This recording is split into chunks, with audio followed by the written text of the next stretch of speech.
Hello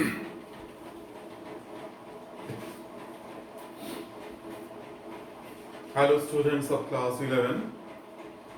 Today we will go through the numericals from price elasticity of demand. We had developed the concept of price elasticity of demand. It is degree of responsiveness of quantity demanded due to a change in price. So here we have to measure the response, variation in response of the consumers when price of a commodity changes. This degree of responsiveness can be measured in various ways. We are going through the percentage method of calculating price elasticity of demand. Here, three problems are given. In first problem, you are given P1 means initial price 4, final price, change price P2 5, and because of this rise in price, demand falls from 20 to 10. Initial demand Q1 is 20 and the change demand Q2 is 10. Now P1, P2 is given. We have to calculate change in price. Delta P is equal to P2 minus P1, which is equal to 5 minus 4 is equal to 1. So delta P is equal to 1. Similarly, we can calculate the change in demand also. Delta Q, this is Q2 minus Q1. Q2 is given 10 and Q1 is given 20. So the change is minus 10. On the basis of this information, we can find out the coefficient of price elasticity of demand by percentage method, and we know the formula is price elasticity is equal to delta Q by delta P into initial price by initial demand. What is delta Q? That is minus 10. Now delta P, what is delta P? Is 1. P1 means initial price. P1 is 4 given. Initial demand Q1 is given 20.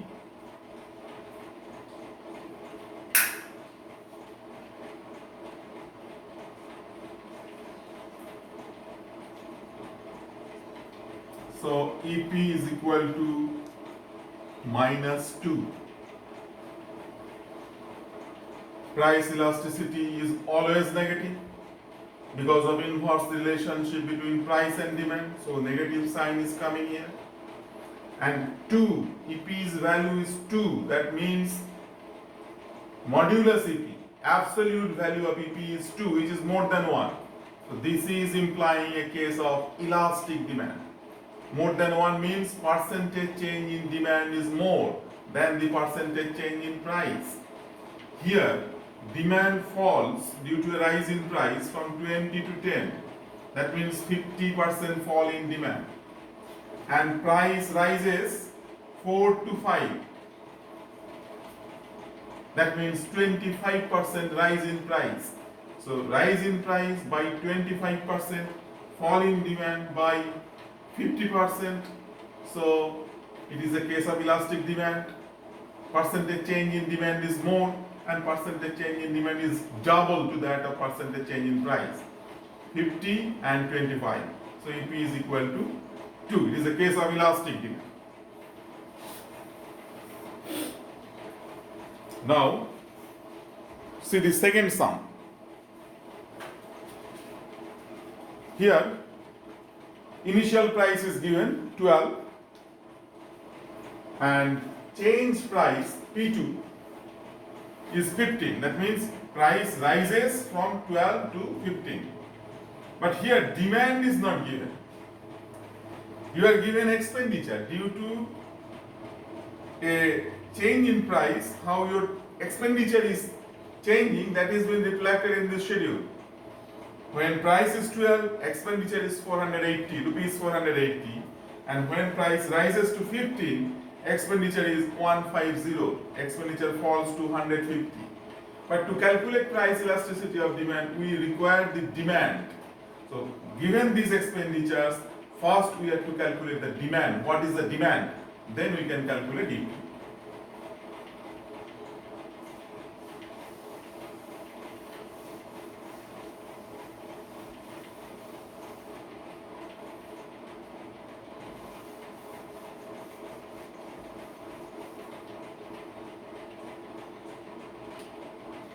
So here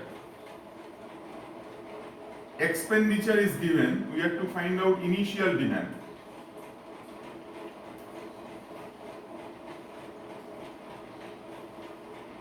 Initial demand is equal to initial expenditure by initial price. Initial expenditure is 480 and initial price is 12.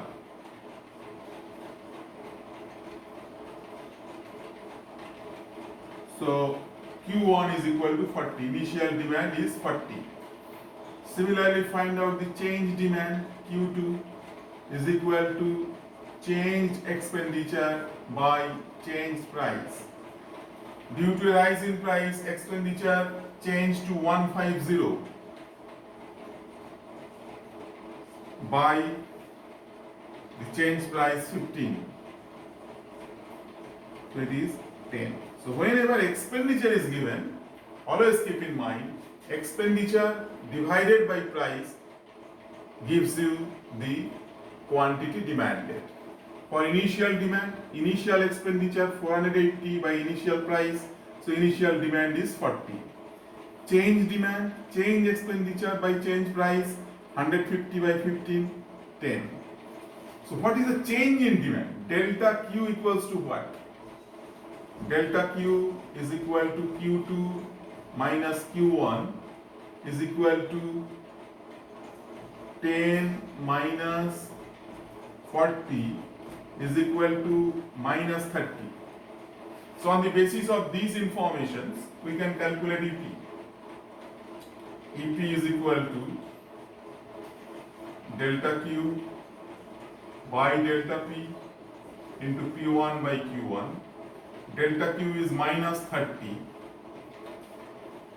Delta P is 15 minus 12. Delta P, you should note it here, delta P is equal to P2 minus P1, 15 minus 12 is equal to 3. So delta P is 3. Initial price is 12 and initial demand is 40.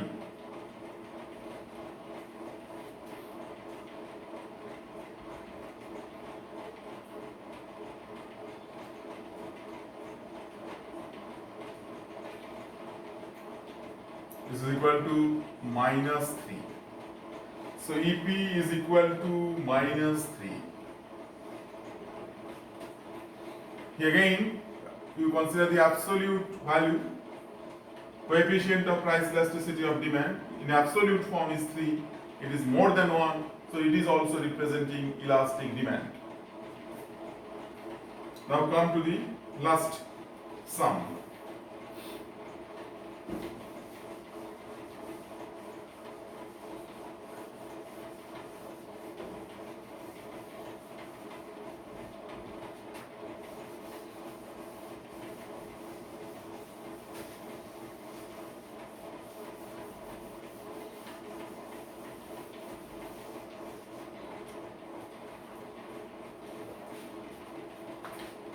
What is given here?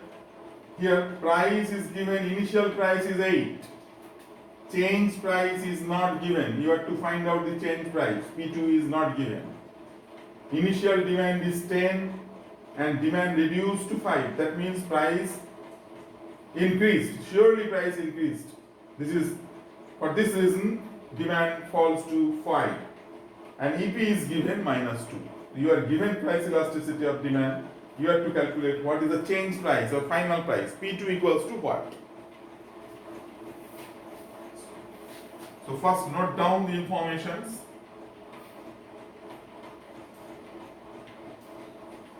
Q1 is given 10 and Q2 is equal to 5. So delta Q is equal to Q2 minus Q1 is equal to -5.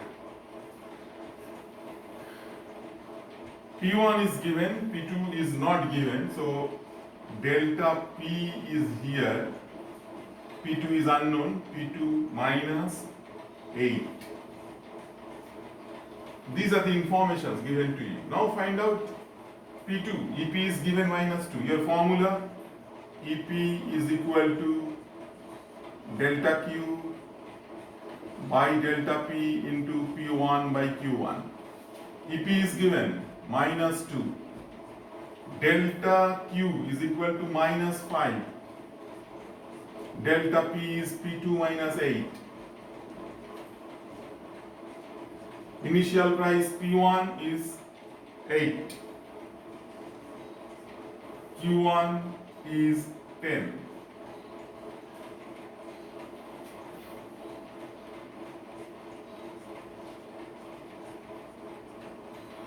So we can rearrange these equation in this form.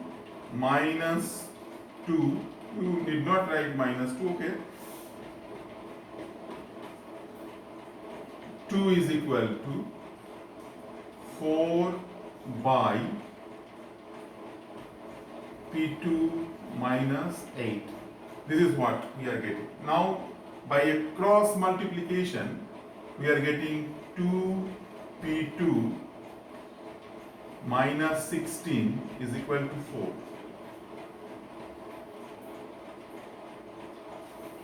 So if 2P2 minus 16 is equal to 4, that means 2P2 is equal to 16 plus 4, 20.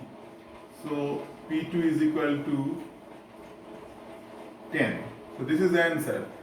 Change price, which was unknown, now we are getting price increase to 10. 8 to 10 means 25% increase in price. As a result, demand falls from 10 to 5 means 50% fall in demand. For this reason, EP was 2. 50% by 25%, EP was 2. So in this way, from one equation you can find out one unknown. If you know this equation, this formula to calculate price elasticity of demand, if any one is unknown, you can calculate with the help of this formula. You will all know it well that the original formula of price elasticity of demand is percentage change in demand by percentage change in price, and from that formula we have deduced this formula, delta Q by delta P into P1 by Q1. This is also the formula of percentage method. If informations are given in this way, you can find out as it has been done here. But if any information given in percentage form, then it is always advisable to use the original formula, EP is equal to percentage change in demand by percentage change in price. Suppose percentage change in demand is given to you, EP is given to you, directly you can find out what is percentage change in price. This much, student. Thank you all.